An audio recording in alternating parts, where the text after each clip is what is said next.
सुभद्रा कुमारी सोहन जी के बारे में कुछ बातें कहती हूँ। उनके जन्म 16 अगस्त 1960 को इलाहाबाद के पास निहालपुर में हुआ था। पिता रामनाथ सिंह जमींदार थे, लेकिन पढ़ाई को लेकर जागरूक भी थे। अपने प्रतिभा को दिखाते हुए सुभद्रा कुमारी सोहन जी ने 9 बरस की उम्र में ही नीम के पेड़ के ऊपर एक सुंदर सी कविता लिख डाली। उनके कविता झांसी की रानी बहुत ही प्रसिद्ध हुए। बहुत सारे कहानियाँ भी लिखे। उनके एक कहानी बेश्या की लड़की मैंने पढ़ा और मुझे बहुत ही अच्छा लगा, क्योंकि इस कहानी में सुभद्रा कुमारी सोहन जी ने नारी हृदय को बड़े सुंदर ढंग से उड़ेल कर रखा है। मैं पढ़ती हूँ कहानी को। साया और प्रमोद एक ही कॉलेज में पढ़ते थे।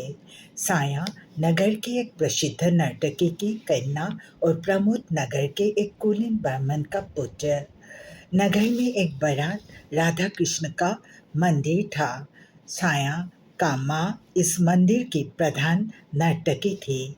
मंदिर के प्रधान पुजारी की उनके ऊपर विशेष कृपा था, इसीलिए उसको किसी बात की कमी न थी। गंगा के किनारे उनके कोठी थी। संगीत की चर्चा करती थी और नगर के धनी मनी व्यक्ति उनके पास आया जाया करते थे।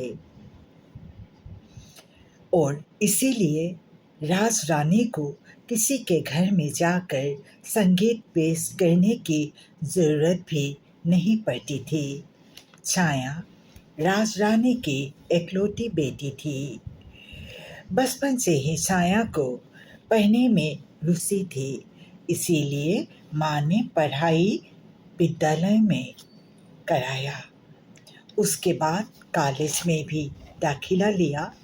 कॉलेज के प्रथम दिन से ही प्रमोद के साथ उसकी दोस्ती हुई और धीरे धीरे वो दोस्ती एक प्रेम में बदल गई। फिर न तो प्रमोद के माता पिता उसे रोक सके, न ही छाया की माँ रोक सकी। विवाह के लिए कोर्ट का सहारा लेना पड़ा। फिर एक आर्य मंदिर में वैदिक रूप से उनकी विवाह भी हुआ। अग्नि के साक्षी में वे दोनों पति पत्नी बंधन में बन गए। बचपन से ही कुलीन घर की लड़कियों के साथ पल भर साया ने उनकी रीति सीख ली। प्रमोद के साथ विवाह के बाद वो एक कुलवधू की तरह प्रमोद के इशारे पर जीवन व्यतीत करने लगी। दोनों समय प्रमोद के लिए खाना बनाती और प्रमोद के कपड़े भी धोती। थाली परोसने के बाद प्रमोद को पंखा जला कर दी। उसके जूठे थाली पर खाना खाती। पहले इस तरह के कार्य को उसकी कोई अभ्यास नहीं थी, फिर भी उसने अपने को इसमें ढाल ली। राज रानी को जब भी मालूम पड़ते उसकी लड़की के बारे में कि साया किस तरह से अपना जीवन व्यतीत कर रही है, उसे बहुत ही दुख होता और वो उसे घर बुलाती, पर साया नहीं मानती। साया माँ के घर के सुख सुविधा को घृणा की नज़र से देखती। प्रमोद के सेवा में वो सब कुछ पा चुकी थी। प्रमोद के माता पिता ने भी प्रमोद को घर से बाहर कर दिया था, त्याग दिया था।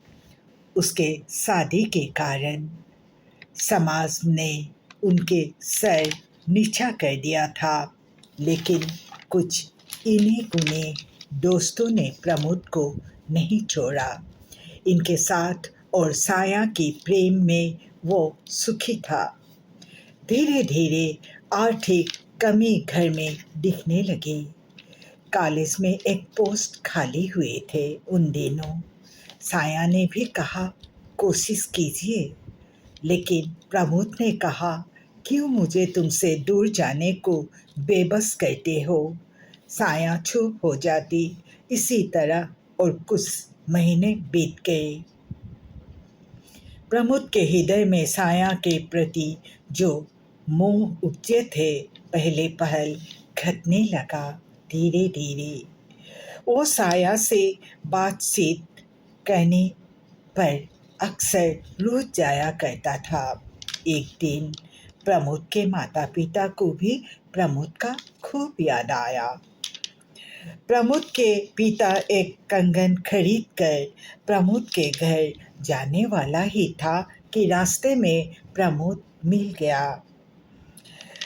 तो प्रमोद अपने घर गया, माता से मिला और पिता के साथ सुखी हुआ। उसी दिन देर से घर पहुंचा। साया उसके प्रतीक्षा करते करते खाना खाए बिना सो गई थी। फिर प्रमोद का यह जैसे दिनचर्या बन गया। हर रोज माँ बाप के पास चला जाता, रात देर लौटता। साया जानती थी छोटी छोटी बातों को प्रमोद दिल से लगा बैठता है, इसीलिए वो चुप रहती। हम समझते जिसे प्रेम वो साधारणतः वासना होता है, एक आकर्षण शरीर का। लेकिन ज़्यादा दिन यह आकर्षण नहीं टिकता। इतने दिन साया के साथ रह अब प्रमोद के हृदय में साया का सौंदर्य फीका दिखने लगा। वो समझने लगा जैसा उसने एक बड़ा भूल कर डाला जीवन में। अक्सर साया को खती कूटी सुनाने लगा। उसका स्वास्थ्य भी अब अच्छा नहीं था। समाज की बर्ताव ठीक नहीं था। आखिर साया तो बेस्सा की लड़की ही थी। सब बातों का दोष वो साया पर डालता था। छाया को अब तिरस्कार और अपमान ही मिलता।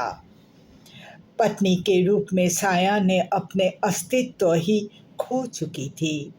उसने महसूस किया इतने दिन के बाद भी वो प्रमोद के हृदय के उस कोने तक नहीं पहुंची जहां पहुंचना हर सहधर्मिणी की आकांक्षा होती है।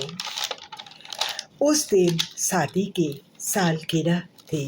सुबह उठकर एक गुलाबी साड़ी साया ने पहनी और कुछ आभूषण पहनकर वो प्रमोद के पास गई। हर दिन की तरह उस दिन भी प्रमोद साइकिल में सवार होकर सुबह सुबह पिता का घर जाने वाला ही था। आज आप कुछ जल्दी आई है, साया धीमी आवाज में बोली। कारण पूछने पर बोली, आज हमारी शादी की सालगिरह है। उस